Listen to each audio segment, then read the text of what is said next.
तो गाइस आज मैं रिएक्ट करने वाला अपने पड़ोसी देश नेपाल के ऊपर।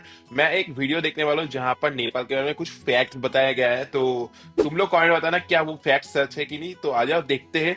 आज जो वीडियो देखने वाले, इस वीडियो का नाम है इंटरेस्टिंग फैक्ट अबाउट नेपाल इन हिंदी। और मेरे को हिंदी समझ आती है तो मैं हिंदी में देखूंगा। और इस मेन वीडियो का लिंक मैं डिस्क्रिप्शन में दे दूंगा, तुम लोग अगर देखना चाहो तो तुम देख सकते हो। तो चलो देखते हैं। दोस्तों, जिस भूमि पर विशाल माउंटेन एवरेस्ट सीना ताने खड़ा हो और महात्मा बुद्ध जहां के निवासी रहे हो, उस जगह से अधिक रहस्यमयी और रोमांचकारी भला और क्या हो सकता है। गैस कर पा रहे हो हम कौन से देश की बात करने वाले हैं आज? नेपाल। जी हाँ, आपने बिल्कुल सही सोचा। आज हम बात करेंगे हमारे पड़ोसी देश नेपाल की। दोस्तों, नेपाल जिससे हमारे देश की एक ऐसी हमजोली है कि हम वहां बिना किसी वीजा पासपोर्ट के चक्कर मार सकते हैं। नेपाल। मेरे को नेपाल जाना था इस साल, बट पैसे की कमी के लिए नहीं जा पाया। पहले तुम लोग अभी सोच रहे होगे तो कि मैं क्यों नेपाल जाने वाला हूँ, तो ये वाला है मेरा मेन चैनल। यहाँ पर मैं फूड ब्लॉग बनाता हूँ और मेरे नेपाली सब्सक्राइबर बहुत है। और मेरे को नेपाली मोमो बहुत पसंद है, तो झोल मोमो स्पेशली। तो मेरे को ट्राई करना था, तो मैं सोचा था जाऊंगा, बट इस पिछले साल मेरे पास पैसे नहीं था। देखते इस साल प्योर जाऊंगा, पक्का पक्का। और हेलो गाइस, जो मेरे को मेरे मेन चैनल से देख रहे हो। जिसकी संस्कृति और आबो हवा ऐसी है कि हम उसे बेटी और रोटी का रिश्ता रखते आए हैं और इसे आगे भी जारी रखना चाहेंगे। नेपाल जिसे हाल तक दुनिया का एकमात्र हिंदू राष्ट्र होने का गौरव प्राप्त है। दोस्तों, नेपाल को पूरे साउथ एशिया का सबसे पुराना देश माना जाता है और उस देश का प्राचीन इतिहास काठमांडू की घाटी से शुरू होता है। नेपाल शब्द को हिंदू संत नेमी के नाम पर से ही लिया गया है, जिन्होंने काठमांडू की घाटी को बसाया था और उसकी रक्षा भी की थी। वैसे तो नेपाल पर कई सारे राजाओं ने बारी बारी शासन किया, लेकिन एक मजे की बात आपको बताता हूँ, वो ये कि ये देश कभी भी किसी दूसरे देश का गुलाम नहीं बना। हाँ, इसीलिए बिकॉज अंग्रेजों के टाइम पे भी नेपाल गुलाम नहीं बना था, हम बन गए थे। तो हमारे देश जैसा इस देश का कोई बिकॉज भी बोला जाता है उस टाइम ने कि नेपाल के जो राजा थे उनके साथ रिश्ता अच्छा था, मतलब लाइक वो रिश्ता अच्छा करके रखे थे ब्रिटिश के साथ। स्वतंत्र दिवस नहीं है। भले ही नेपाल एक छोटा सा देश है जहां की जनसंख्या है करीब 3 करोड़, पर कौन है? फिर भी यहां पर 123 से भी ज्यादा भाषाएं बोली जाती है। कमाल की बात है ना। दोस्तों, नेपाल की राजधानी शहर है काठमांडू, जो दुनिया के पहले 10 लोकप्रिय शहरों में शुमार है। वाह। 2000 साल से भी अधिक ज्यादा पुराना ये शहर कई प्राचीन मंदिरों का घर है, जो अपने समय की हाँ, नेपाल में एक मंदिर है ना जहाँ पर लाइक जिंदा गॉड देखा जाता है। मैं उसको अच्छे से नहीं जानता क्या बोला जाता है, बट जिंदा भगवान बोला जाता है। एक बच्चा बच्ची होता है या बच्चा होता है एक। प्लीज गाइस, बुरा मत मानना, मेरे को पता नहीं था, तो प्लीज तुम लोग कमेंट में बताना कि वो है कि नहीं। मैंने अपने दोस्तों से सुना है, तो वो उसने मेरे को जैसे एक्सप्लेन किया तो मैंने भी ऐसे एक्सप्लेन किया। कहानी बयां करता है। दोस्तों, हमने पहले ही आपको बताया था कि नेपाल देश की पहचान है माउंट एवरेस्ट से। यस। इसीलिए तो नेपाल का नाम लेते ही हर किसी को माउंट माउंट एवरेस्ट एवरेस्ट। की याद आती है। वैसे ही आपको एक और बात बता दूं कि दुनिया के 10 सबसे ऊंची चोटियों में से 8 नेपाल में ही है। अगर वाह। आपको ट्रैकिंग का बहुत शौक है और कभी मौका मिले यहाँ जाने का, तो आप इस चोटी के पहले पड़ाव तक जा सकते हैं, लेकिन उसके लिए आपको पहले से तैयारी करनी होगी। मैं अगर नेपाल जाऊं तो मैं जाऊंगा काठमांडू, पोखरा। और एक मेरा दोस्त रहता है, वो जगह पता नहीं कहाँ पे, उसने बोला था काठमांडू से 4 घंटा दूरी में है, तो वहां पर भी जाऊंगा। नाम याद नहीं है अभी। वैसे आपको बता दूं कि राफ्टिंग और ट्रैकिंग जैसा एडवेंचर का असली मजा अगर लेना है, तो नेपाल से बेहतर जगह कोई नहीं हो सकती। अगर आपका ऐसा कोई शौक है तो कमेंट सेक्शन में हमें बता दीजिए। दोस्तों, पानी को मेरा तो इकट्ठा शौक करने के नहीं। मामले में नेपाल दुनिया में दूसरे नंबर पर आता है। अगर इसका समुचित उपयोग किया जाए तो ये देश हाइड्रो पावर के क्षेत्र में दुनिया में एक बड़ी ताकत बन सकता है। लेकिन दुख की बात तो ये है कि यहाँ लोगों को रोजाना 9 से 12 घंटे ही बिजली मिलती है और हर सीजन में 3 से 4 बार पावर कट होता है। इस हाँ, सच है क्या? तुम लोग कमेंट में बताना कि सच में इतना बिजली कट होता है क्या वहां पर। तो कैसे रहते हैं लोग? इसी वजह से ये देश इंडस्ट्री, फैक्ट्री और ऑफिस की मूलभूत सुविधाओं के मामले में अभी भी अन्य देशों की तुलना में काफी पिछड़ा हुआ है। ये तो बुरे आपको बात है। सुनकर बुरा लगेगा कि नेपाल का नाम दुनिया के सबसे गरीब देशों की सूची में आता है, जहां पर आधे से ज्यादा लोग दिन के $1 से भी कम पैसा कमाते हैं। हाँ? दोस्तों, हिंदू धर्म को मानने वाले लोग हमारे देश में सबसे ज्यादा है ना?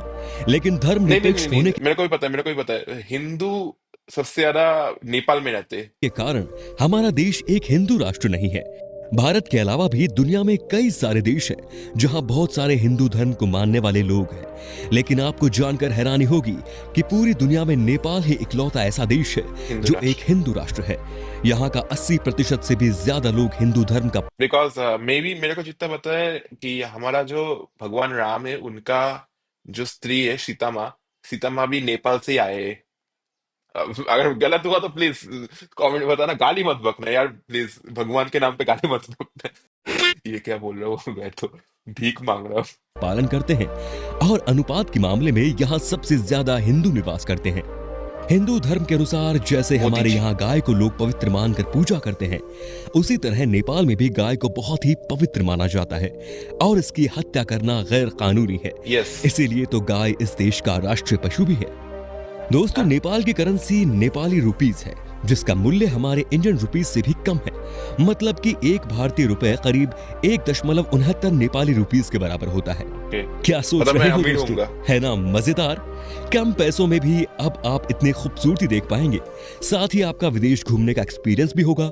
सोच लीजिए, अगर आप एक भारतीय हैं तो आपको नेपाल में जाकर ऐसा कतई महसूस नहीं होगा। यार मेन प्रॉब्लम क्या है विदेश घूमने का सीट, लाइक जैसे हम इंडियन से, अब तुम अगर पाकिस्तानी हो या बांग्लादेशी हो या नेपाली हो या भूटानी हो या श्रीलंका से, इन इन कुछ देश से ना, तुम अगर कोई पड़ोसी देश में जाओ, लाइक सोचो मैं इंडियन हूँ, मैं आज बांग्लादेश में जाऊँ या नेपाल में जाऊँ, हम बहुत टाइप का सेम ही दिखते हैं, हम अलग नहीं दिखते, हमको फील नहीं आता वो हम की बाहर के देश में आए, लगता है कि अपने ही लाइक लोगों के बीच में है, तो वो एक हो जाता है। अगर तुम एक अमेरिका जाओ या लंदन जाओ या दुबई जाओ, वहां पर तुमको फील आता है कि भाई हम लोग दुबई फॉरेन में आए, बिकॉज लोग अलग दिखते हैं, हम ऐसा लगता है कि ये अपने ही देश है, ऐसा फील आता है। तो मेरे को तो नहीं आता, अब तुम लोग बताना कि तुम लोग को आता है कि नहीं, कि जब कोई नेपाल, जो नेपाल से देख लो, अगर कभी आप इंडिया आए तो आपको भी पता होगा कि यहाँ के लोग वैसे ही होते हैं, आप भी हमारे लैंग्वेज समझ पाते हो, हम भी आपके लैंग्वेज समझते हो, तो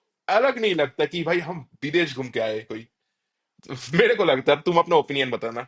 कि आप किसी दूसरे देश में आ गए, क्योंकि यहाँ का माहौल काफी दोस्ताना है।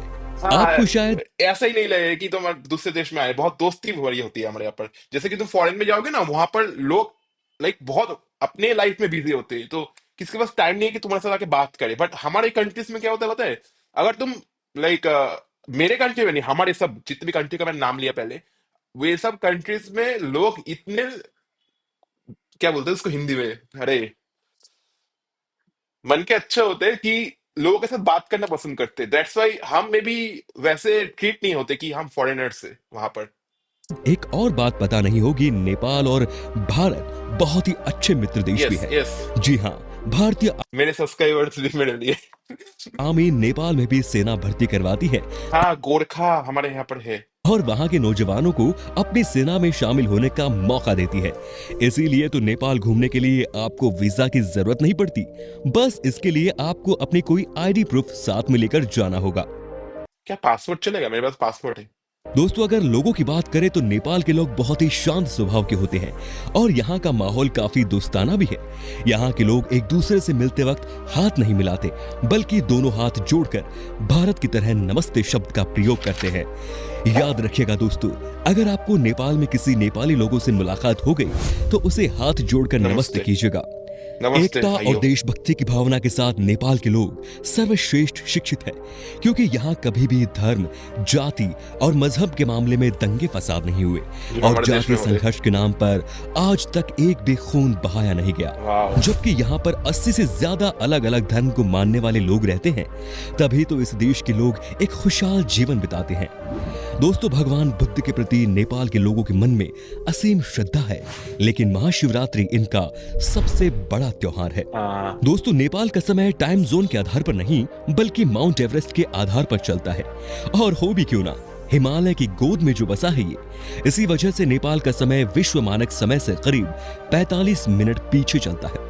नेपाली पकवान तिब्बत और भारत की पाक कला से मिलते जुलते हैं। यहाँ बड़े पैमाने पर चावल होता है और चावल से अलग अलग चीजें बनाई जाती हैं। गाइस, मेरे को भी चावल खाना पसंद है बिकॉज हम भी बंगाली है, मतलब मैं बंगाली हूँ। और बंगाली लोगों में चावल और दाल चावल ये बहुत फेमस होता है। मेरे को पता है कि नेपाली भी दाल चावल बहुत पसंद करते हैं। तो अगर तुम लाइक नेपाल से हो तो मे बी बंगाल तुम्हारे लिए एक अच्छी जगह होगा जहाँ पर तुमको दाल चावल सब कुछ मिल जाएगा। नेपाल के खास पारंपरिक व्यंजनों में दाल, भात और तरकारी शामिल है। मैंने मैंने नेपाली थाली खाया है, तो तुम ए वाला वीडियो देख सकते हो अगर तुम देखना चाहो। तुम लोग अगर नेपाल से, तुम ए वाला वीडियो देख सकते हो। मैंने कंपेयर भी किया है कि बंगाली थाली वर्सेस नेपाली थाली। दाल भात के बाद मोमो मोमो। यहाँ सबसे ज्यादा खाया जाता है। काठमांडू शहर में हर गली नुक्कड़ में आपको मोमोज की दुकानें देखने को मिल जाएंगी। दोस्तों, आखिर ऐसी कौन सी वजह है कि आपको एक बार के लिए भी नेपाल की सैर जरूर करनी चाहिए? चारों ओर से घिरे हुए पहाड़ और इसके अंदर समे हुए झरने और बेहद खूबसूरत प्राकृतिक स्थल है, आपको नेपाल जाने से रोक नहीं पाएंगे। इन सब सिर्फ के पैसे अलावा रोक लेता है। यहाँ कई दुर्लभ जानवर जैसे कि एक सींग वाला गैंडा, बंगाल टाइगर, ऐसे बंगाल कई टाइगर, रॉयल बंगाल टाइगर हमारे पास भी है सुंदरबन पे। पशु का बसेरा भी है। यहाँ की बेहद हसीन और खूबसूरत वादियों को देखने के लिए लोग दूर दूर से यहाँ आते हैं। यही वजह है कि टूरिज्म नेपाल की अर्थव्यवस्था का एक अहम हिस्सा है। इसीलिए यहाँ पर्यटकों की सुरक्षा को गंभीरता से लिया जाता है। मुश्किल रास्तों और दूसरी चुनौतियों के बावजूद भी नेपाल एक अद्भुत देश है। रास्ता बहुत चलिए अब खराब है। आपको रूबरू करवाते हैं यहाँ की उन सारी जगहों से जिससे आपको नेपाल यात्रा के दौरान शामिल करना चाहिए। हाँ, बोलो बोलो। काठमांडू।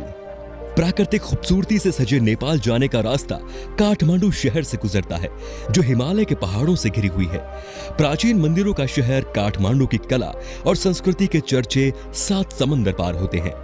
बात चाहे बुद्धिस्ट स्तूप की हो या फिर यहाँ के बेहतरीन मंदिरों की, काठमांडू हर तरह से समृद्ध है। यूनेस्को वर्ल्ड हेरिटेज साइट का दर्जा पाने वाला काठमांडू नगर अपनी विशिष्ट शैली में बने घरों के लिए भी विख्यात है। पोखरा। पोखरा। अगर आपको नेचर से गहरा लगाव है और पसंद है पोखरा से में भी तुम सनराइज देख सकते हैं ना, कि जहां पर माउंट एवरेस्ट के वहां से सनराइज होता है, वो में भी पोखरा से ही देखते हैं। शांत झील के पास बैठना, उसके शांत संगीत को सुनना और समझना, तो फिर पोखरा को अपनी फेवरेट डेस्टिनेशन ये में तो कश्मीर जरूर लग ऐड रहा है कर मेरे लें। झीलों के किनारे आपको प्रकृति का ऐसा रूप देखने को मिलेगा कि मानो सारी खूबसूरती बस यहीं बसती हो। ये शहर 900 मीटर से भी ज्यादा ऊंचाई पर है, जो पर्यटकों को खूबसूरत नजारों और रोमांचक खेलों से रूबरू कराता है। पोखरा घाटी से हिमालय की ऊंची चोटियों को आसानी से देखा जा सकता है। झील के अलावा यहाँ कई सारे मंदिर भी हैं। को। पशुपतिनाथ मंदिर हाँ, मैंने हिंदू सुना है लोगों ना। के 8 मुख्य मंदिरों में से एक है मे बी ये पशुपतिनाथ शिव भगवान का ही मंदिर है। का शिव मंदिर, हाँ। जो बागमती नदी तट पर स्थित है और हरी भरी वादियों से घिरा है। अगर इस मंदिर की संरचना के बारे में बात करें तो इसे करीब 1 मीटर ऊंचे चबूतरे पर स्थापित किया गया है। चौकोर आकार में बनी इस मंदिर के 4 दरवाजे हैं, जो चांदी के बने हुए हैं। इसके ऊपर सिंह का चित्र लगा हुआ है। सावन के महीने में यहाँ श्रद्धालुओं की भीड़ देखते ही बनती है। इस मंदिर के आसपास काफी सुंदर माहौल देखने को मिलता है और शिवरात्रि के दिन मंदिर में पर्व का आयोजन किया जाता है। क्या? नागरकोट। ये एक हिल स्टेशन है जो काठमांडू से 32 किलोमीटर दूर है। लगभग 7000 फीट की ऊंचाई पर स्थित इस हिल स्टेशन के बारे में दिलचस्प बात यह है कि यहाँ से हिमालय की चोटियों के साथ ही माउंट एवरेस्ट का भी सूर्योदय देखा जा सकता है। इस वजह से ये एक खूबसूरत रोमानी जगह के रूप में माना जाता है। अगर आप यहाँ से सूर्यास्त और सूर्य के अभूतपूर्व दृश्य देखेंगे ना, तो ये आपकी लाइफ का एक बेस्ट एक्सपीरियंस होगा। जाना चाहेंगे आप इस जगह पर? Yes. हमें जरूर बताएं। लुम्बिनी। नेपाल को खासतौर पर भगवान बुद्ध के पवित्र स्थलों के लिए जाना जाता है। लुम्बिनी बौद्ध धर्म का प्रमुख स्थल है, क्योंकि गौतम बुद्ध की जन्मस्थली यही है। भारत नेपाल सीमा रुमिनोदेई गांव को ही लुम्बिनी कहा जाता है। यहाँ का खास आकर्षण वहाँ का 8 स्क्वायर किलोमीटर में फैला गार्डन है। यहाँ माया देवी मंदिर भी देखने लायक है। ये मंदिर गौतम बुद्ध की मां माया देवी के नाम पर है, जिसमें उनकी मूर्ति भी है। ये नेपाल का काफी प्रसिद्ध स्थान है। बौद्धनाथ। काठमांडू से 11 किलोमीटर दूर बना ये स्तूप दुनिया के सबसे बड़े स्तूपों में से एक है। तिब्बती बौद्ध धर्म के सबसे पवित्र स्थलों में से एक ये स्तूप नेपाल का सबसे विशाल स्तूप है। इसे बुद्ध की आंख के नाम से भी जाना जाता है, उसके ऊपर जो उठना चारों पड़ता है क्या? उसके ऊपर उठने देते हैं? शौ में खुशी और संपन्नता बांटती है। यहाँ से संपूर्ण काठमांडू का विहंगम दृश्य देखा जा सकता है। ऐसा कहा जाता है कि देवी मनी जोगिनी के कहने पर राजा मन देवा ने इसे बनवाया था। मंदिर के चारों ओर लामा और बौद्ध भिक्षुओं के निवास बने हुए हैं। तो दोस्तों, ये था हमारा पड़ोसी देश नेपाल, जहां की खूबसूरती का लुत्फ उठाने के लिए शायद आपको ज्यादा सोचने की जरूरत नहीं पड़ेगी। थोड़ा वैसे पैसा आ क्या जाए। आपने कभी नेपाल की सैर की है? तो बताएं हमें कमेंट में तो इस वीडियो तो आपका। हमने देख लिया, और मैं बोलूंगा नेपाल तो मेरे को ऑल टाइम फेवरेट था, बिकॉज अगर तुम देखो रिलीजियस कनेक्शन भी है उसके साथ हमारा, एंड रिश्ता भी अच्छा है, और पासपोर्ट वीजा भी नहीं लगता। तो मैं तो जाना चाहूंगा, थोड़ा पैसा आ जाए। और मेरा ये चैनल भी बहुत हद तक नेपाल सब्सक्राइबर्स के तरफ से बने हैं, तो मैं ऑब्वियसली नेपाल के साथ थोड़ा ज्यादा ही गहरा रिश्ता है। और मैं बोलूंगा मेरे को नेपाल का जो पोखरा का व्यू दिखाया, एक नंबर लगा। मैं अगर जाना चाहूंगा तो मैं ज्यादातर टाइम पोखरा में बिताना चाहूंगा, बिकॉज वो बोट स्पोर्ट्स है वहां पर है। और तुम लोग कमेंट में बताना कि और मैं कहाँ कहाँ घूम सकता हूँ बजट के अंदर। एंड मैं अगर बोलूँ तो मेरे को नेपाल का में भी सबसे बेस्ट चीज लगता है जो है मोमो, इसलिए मैं मोटा हो चुका हूँ। तो गाइस, वीडियो अच्छा लगे तो प्लीज वीडियो को लाइक करना, शेयर करना, सब्सक्राइब करना, और कमेंट में बताना कि क्या तुम नेपाल जाना चाहोगे कि नहीं। और अगर तुम नेपाल से देख लो तो तुम प्लीज बोलना कि नेपाल में हम कहाँ कहाँ जा सकते हैं। मिलते हैं एक नए वीडियो के साथ। बाय। प्रेम दा प्याला पियो एक पल